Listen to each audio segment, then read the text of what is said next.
हमने आपको कहानी बताई थी 70 साल की माँ की, जो नगरोटा में है, बुरी हालत में है। पिछले 6 महीने 7-8 महीने से यहीं पे रह रही हैं बाहर, और उनके शरीर पर कपड़े भी नहीं हैं। एक कंबल है, 1 साल से उसी में है। लोग यहाँ के खाना दे देते हैं। ये तस्वीरें हैं। और हमने आपसे ये भी कहा था कि जनाब हम पूरी कोशिश करेंगे कि इनको आज रेस्क्यू कर लिया जाए। 3 घंटे हुए हैं अभी, और इतने कॉल्स, इतने मैसेजेस, हर कोई इनकी मदद करना चाहता है, हर कोई इनकी मदद करना चाहता है।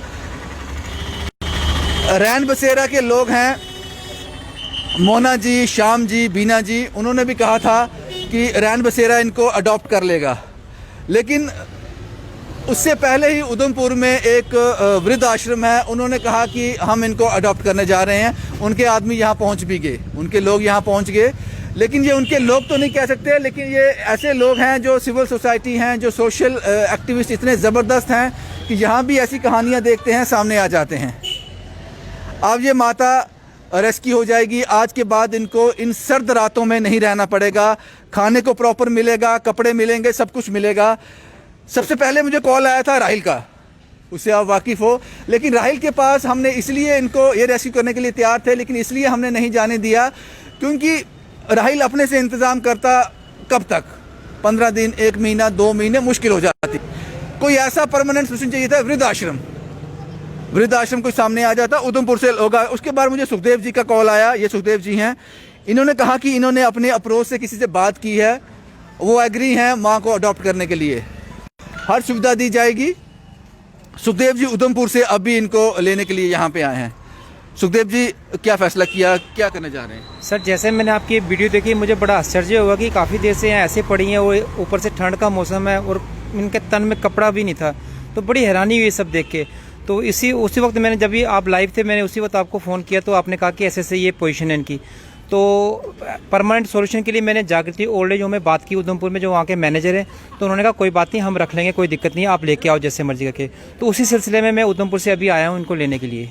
सर, कल तक तो 3 घंटे पहले इस माँ का कोई नहीं था, लेकिन आज पूरा जम्मू कश्मीर इनके साथ है। लेकिन वो जानना चाहते हैं कि वहाँ क्या क्या सुविधा इनको रहेगी। सर, जागृति ओल्ड एज होम में सारी सुविधाएं जो मिलनी चाहिए, मूलभूत सुविधा सब कुछ है वहाँ पर। बच्चे भी हैं, बुजुर्ग भी रहते हैं यहाँ पर। बड़ी अच्छी बिल्डिंग है, बहुत बड़ा वहाँ पर है वो, एडमिनिस्ट्रेशन की देख रेख में। और डॉक्टर नागर सिंह हैं जो उनके चेयरमैन हैं, डॉक्टर नागर हैं, उनकी देख रेख में चलता है। बहुत ही अच्छा है, उसमें इनको कोई दिक्कत नहीं आएगी इनको। अभी आप उनको लेके चले जाओगे? बिल्कुल लेके चले जाएंगे सर। ये तो खैर एडमिनिस्ट्रेशन का काम था लेके जाने के लिए, लेकिन चलो वो नहीं, कहीं जगह नहीं पहुंचते, उनको क्या बोलना सर। सिविल सोसाइटी के लोग हैं, बहुत करने के लिए, ऐसी कोई बात नहीं है सर। ये सुखदेव जी थे, स्पेशली उधमपुर से यहाँ पे आए हैं माँ को रेस्क्यू करने के लिए। मुझे लगता है इससे अच्छा तीर्थ कोई और हो नहीं सकता, इससे अच्छी पूजा कोई और हो नहीं सकती। और सवाल मेरा ये भी है जनाब, ये इस रोड से बड़े से बड़ा ब्यूरोक्रेट, बड़े से बड़ा ऑफिसर यहाँ से निकलता होगा, देखा सबने होगा,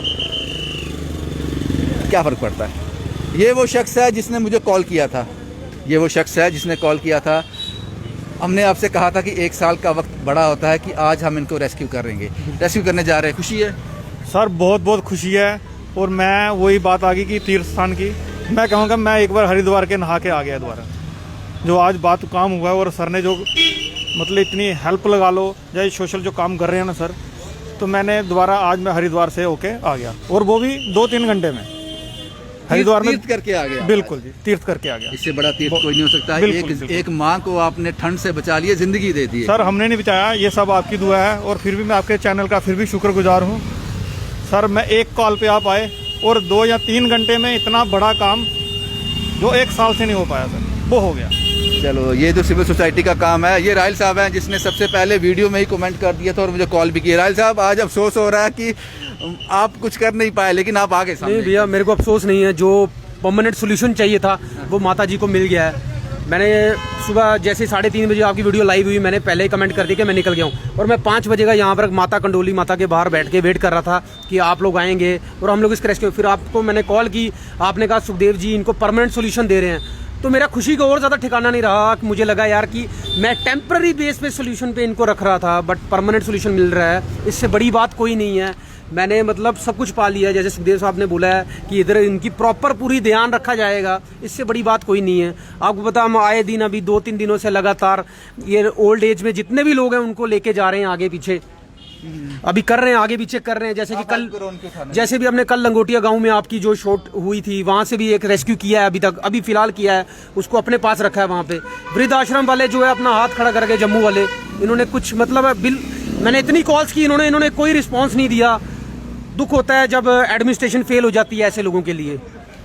तो जाहिर सी बात है, अब माँ को रेस्क्यू किया जाएगा, लेकिन मुश्किल होगा, इनको रेस्क्यू करना भी मुश्किल होगा, क्योंकि 1 साल से किसी ने वो प्यार दिखाया नहीं, किसी ने इनकी केयर की नहीं, 1 साल से ज़्यादा वक्त। तो अब इनको एक नई ज़िंदगी मिलने जा रही है। और पुलिस के कुछ लोग भी यहाँ आए हैं, हमने इनको यहाँ लाना भी ज़रूरी समझा। इससे बड़ा तीर्थ हो नहीं सकता, इससे बड़ा तीर्थ हो नहीं सकता। ये सर्द रातें, वो गर्म रातें, वो बारिश, वो भूख, वो प्यास, वो मेडिकल सुविधा जो माँ के पास नहीं थी, आज उनको अडॉप्ट कर लिया गया, आज उनको रेस्क्यू कर लिया गया। लेकिन सवाल बहुत सारे हैं, ये 1 साल तक इतनी तकलीफ में क्यों रही? इसका जिम्मेदार कौन है? किन लोगों की रिस्पॉन्सिबिलिटी थी? किन लोगों की रिस्पॉन्सिबिलिटी थी जिन्होंने नज़रअंदाज कर दिया? शायद इस माँ को आज एहसास होगा कि गर्माहट क्या होती है, आज इसको एहसास होगा प्यार क्या होता है, आज इसको एहसास होगा भूख क्या होती है, जब वक्त पर खाना मिल जाएगा, जब पेट जलेगा नहीं, जब शरीर कंपकपाएगा नहीं। इसलिए मैंने कहा कि इससे बड़ा तीर्थ हो नहीं सकता, इससे बड़ा तीर्थ हो नहीं सकता। और बहुत बहुत शुक्रिया सुखदेव जैसे लोगों का जो उधमपुर से चलकर यहाँ आए। 1 साल से ज़्यादा माँ यहाँ परेशान थी, 1 साल से ज़्यादा वक्त, लेकिन आज रात ये माँ चैन से रहेगी, सुख से रहेगी, और रेस्क्यू कर लिया गया, माँ को रेस्क्यू कर लिया गया,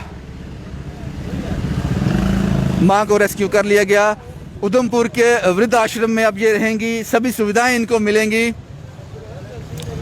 और ये नगरोटा पुलिस के लोग भी, मैंने ही कॉल किया था, मैंने कहा जनाब आपकी देखरेख में रेस्क्यू होना चाहिए। लेकिन खुशी होती अगर एडमिनिस्ट्रेशन से कोई, जिन लोगों की रिस्पॉन्सिबिलिटी है, वो कोई सामने आता, तो 1 साल से ज़्यादा का वक्त इस माँ को यहाँ नहीं गुजारना पड़ता। बहुत बहुत शुक्रिया इस आदमी का जिसने ज़रूरत समझी, जिसको एहसास हुआ। जो हमें कॉल करते हैं वो हमें कॉल नहीं करते, वो अपनी रिस्पॉन्सिबिलिटी से भागते नहीं हैं, उनको दर्द होता है।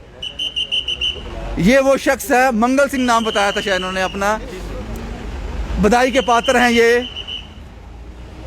और राहिल जैसे लोग और सुखदेव जैसे लोग, हमने आपसे वादा किया था। और आप जानते हैं कि मैं किस विश्वास से कह देता हूं कि जनाब आज की रात ये यहाँ नहीं रहेंगी। उस विश्वास के पीछे सुखदेव खड़ा है, उस विश्वास के पीछे राहिल खड़ा है, उस विश्वास के पीछे मंगल खड़ा है, उस विश्वास के पीछे चिंकल थापा जैसे लोग हैं जो ऑन द वे हैं, जो माँ के लिए कंबल और कुछ और सामान लेके आ रहे थे। वो भी रेस्क्यू करना चाहते थे, लेकिन वृद्धाश्रम जो परमानेंट सोल्यूशन था। इन लोगों का विश्वास मेरे साथ होता है, इन लोगों का विश्वास मेरे साथ होता है, इसलिए मैं बड़े बोल देता हूँ। मैंने कह दिया था कि आज ये रेस्क्यू हो जाएंगी, उसके पीछे ये लोग हैं, ये लोग मुझे सपोर्ट करते हैं, ये लोग मेरी शक्ति हैं। मुझे पता है गरीब की आवाज़ सुनकर ये लोग पीछे चुप नहीं रहेंगे। तो यही जनाब, 1 साल से जो माँ दरबदर थी, आज वो रेस्क्यू हो गई, आज उसको छत मिल गई। नगरोटा से शुभम कुमार के साथ Ravinder Singh, the state sentinel के लिए।